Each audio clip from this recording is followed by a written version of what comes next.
Delikado pang San Miguel sa Converge ngayon matapos silang bigyan ng isa na namang crucial loss. Galing pa nga sila sa isang talo mula sa EASL, talo na naman sila ulit sa PBA at naitawid ng Converge ang game hanggang Game 5. Magnolia galit na, may malaking pasabog para sa Ross lalo na't hindi daw maganda ang ginawa ni Jonard Clarito kay Save Lucero. Mukhang delikado pa ata itong San Miguel laban sa Converge since nung unang quarter kita mo na agad na parang walang kabuhay-buhay ang San Miguel, ibang iba dun sa una at dalawang games nila laban sa Converge.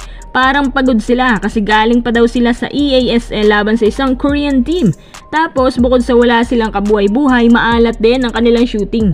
Isipin niyo mga quiz, isa ito sa mga worst performance ni Junmar na nakuha lamang ng 12 points. Isa yan sa pinakamababang puntos niya. At alam niyo ba na mababa din ang average points niya ngayon sa quarterfinal series na nagkaka-average lamang ng 17 points per game. Dati umaabot yan ng up to 26 PPG.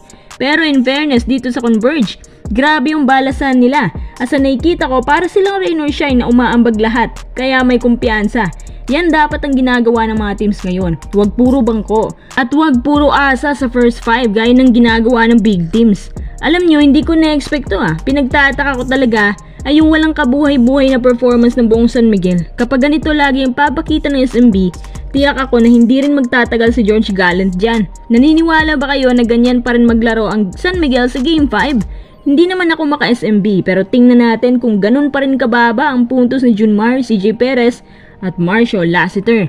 Remember, 2 straight wins yan sila laban sa Converge nung wala pang EASL games. Moving forward, ang Converge ay nakahanda na sa posibleng rest back na gagawin ng SMB kasi alam nyo naman na iba talaga kapag bumawi na ang isang caliber team. Pero syempre, iba din ang excitement ng game kapag ang Converge ang nakapasok sa semis para hindi naman nakakaumay. Anong prediction nyo sa Game 5 natin?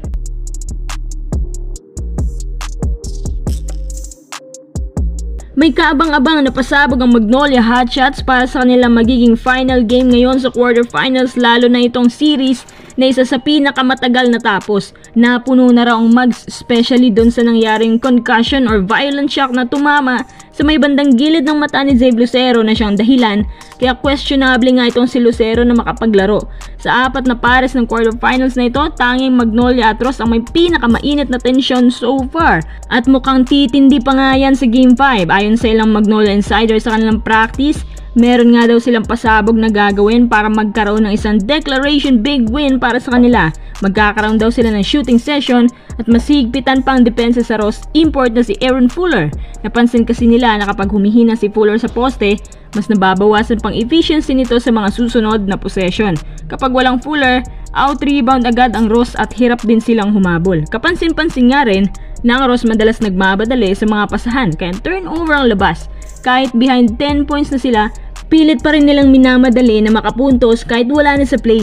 Sa Game 3, ang daming bad pass ng Ross. Maraming beses din sila nagkaroon ng miscommunication sa bawat plays. Actually, nangyari yun sa ikalawang quarter hanggang sa buong second half. Kaya alam ko na hindi na makakabaon ng Ross.